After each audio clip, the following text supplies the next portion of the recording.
dengan saya Bunda Nisa. Hari ini kita akan berbicara tentang berpuasa di bulan Ramadan. Oke, ini pertanyaan untuk anak-anak. Menurut kalian, mana yang lebih menyenangkan? Berpuasa 1 bulan di bulan Ramadan atau Lebaran? Pasti jawabannya Lebaran kan? Iya, karena di sana kita bisa menikmati banyak hal yang menyenangkan, seperti bertemu dengan saudara-saudara, mencoba kue-kue Lebaran, mendapatkan THR, dan lain-lain. Sedangkan di bulan Ramadan, kita pasti akan merasa lapar dan haus karena menjalankan ibadah puasa. Untuk anak-anak kelas 1, 2, dan 3, terutama anak-anak yang baru belajar puasa full sampai maghrib, pasti anak-anak merasa sangat berat dan banyak mengeluh. Itu sangat wajar. Ayah bunda bisa mendukung anak-anak dengan mendengarkan semua keluhan mereka dan memberikan alternatif kegiatan untuk mengalihkan rasa lapar dan haus itu. Biasanya anak-anak kan sering mengeluh, ini jam berapa ya? Kapan ya buka puasa? Aku kayaknya udah nggak kuat deh, aku pengen mokel deh. Nah, ayah bunda dengarkan dengan sabar, karena pasti mereka merasa berat saat itu karena masih belajar. Selain itu, ayah bunda bisa memberikan motivasi kepada mereka dengan memberikan hadiah sesuai kesepakatan apabila anak-anak bisa berpuasa full selama 1 bulan. Nah, untuk kakak-kakak kelas 4, 5, dan terutama kelas 6, biasanya kakak-kakak sudah lebih tenang menjalankan ibadah puasa. Di sini kakak-kakak sudah bisa mengetahui kapasitas diri. Misalnya, kayaknya aku mau olahraganya nanti sore deh menjelang buka puasa. Jadi nanti aku tidak terlalu lama menunggu berbuka. Atau misalnya, kayaknya hari ini aku lebih lemes deh dari biasanya. Aku mau tidur siang aja deh.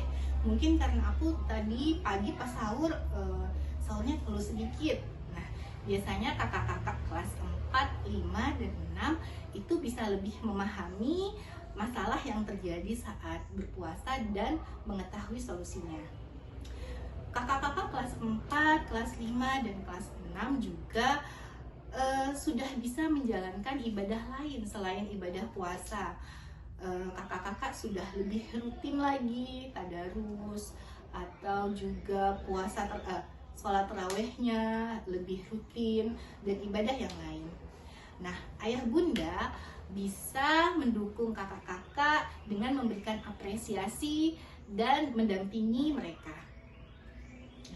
Untuk kita sebagai orang tua, kita juga merasakan lapar dan haus.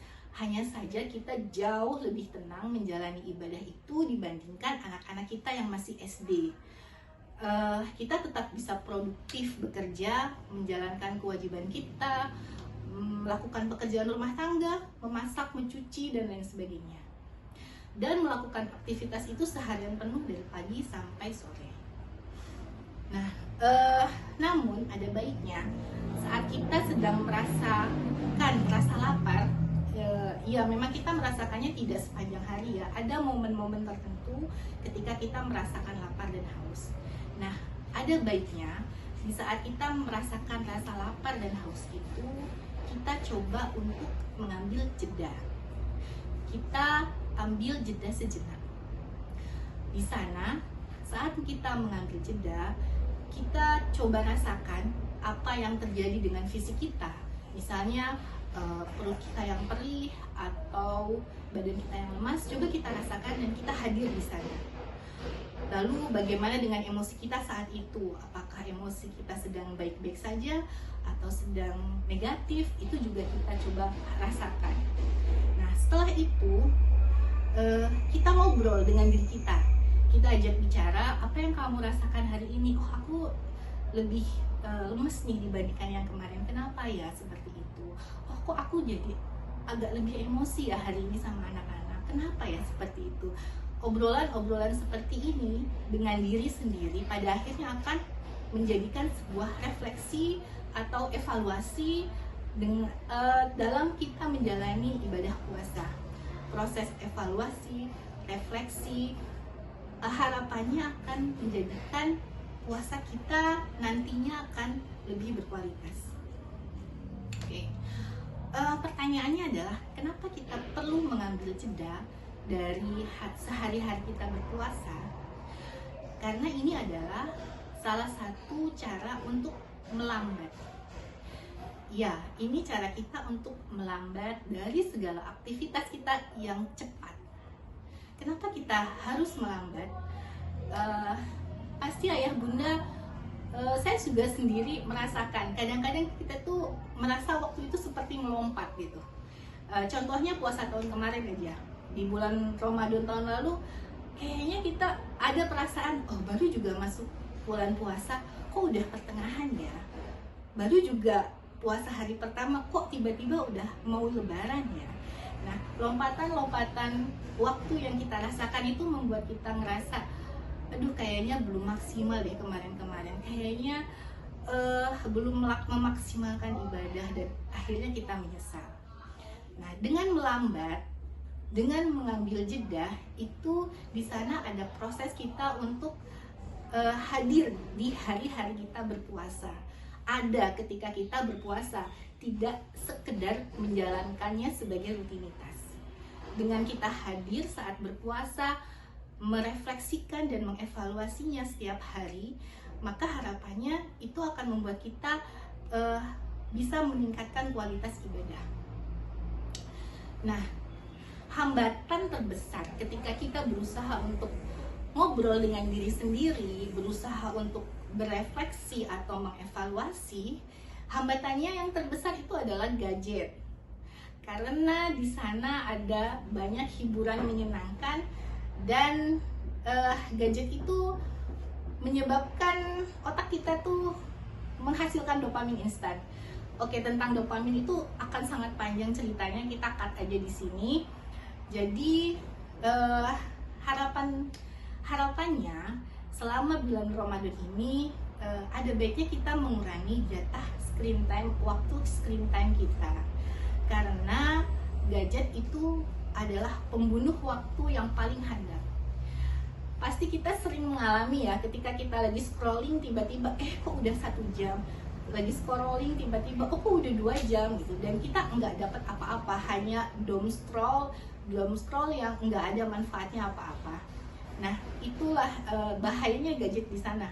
Apalagi di bulan puasa ini, di bulan Ramadan ini yang penuh dengan keistimewaan. Akan sayang sekali ketika kita mengalihkan perasaan tidak enak atau rasa lemas karena lapar dengan bermain HP, karena akan terjadi lompatan waktu, nggak terasa sudah berlalu dan tidak ada yang kita dapatkan. Bulan puasa ini, bulan Ramadan ini merupakan sebuah waktu yang sangat tepat bagi kita untuk meriset kembali bagaimana durasi screen time kita. Waktu yang tepat untuk kita meriset kembali bagaimana aktivitas kita saat sedang screen time.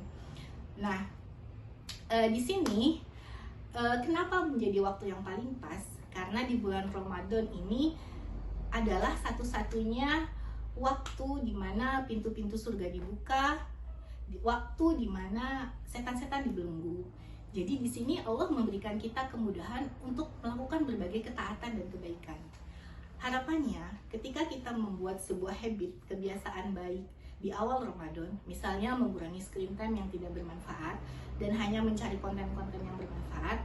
Nah, harapannya ini akan terus konsisten berjalan sampai akhir Ramadan, dan di akhir Ramadan kita telah terbentuk sebuah kebiasaan yang baik, sebuah pola kebiasaan screen time yang lebih sehat.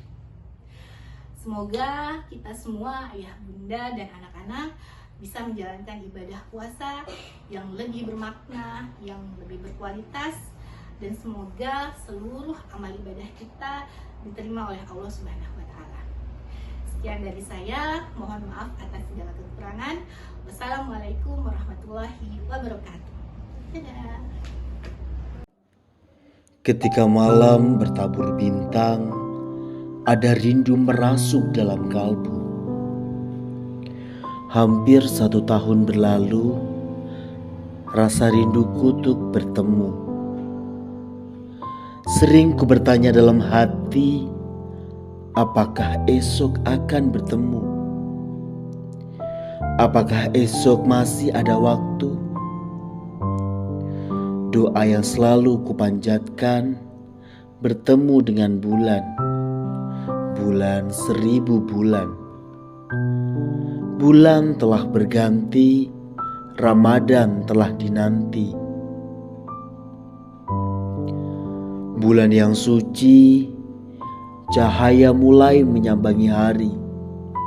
Setetes tangis dalam hati, sebagai kata yang tersimpan rapi. Ramadan datang dengan suci. Jika benar rindu Ramadan, maka berikan amal terbaik saat tibanya waktu berjumpa. Ramadan, let this man heal you. SD Mutual 2 Kota Magelang mengucapkan Selamat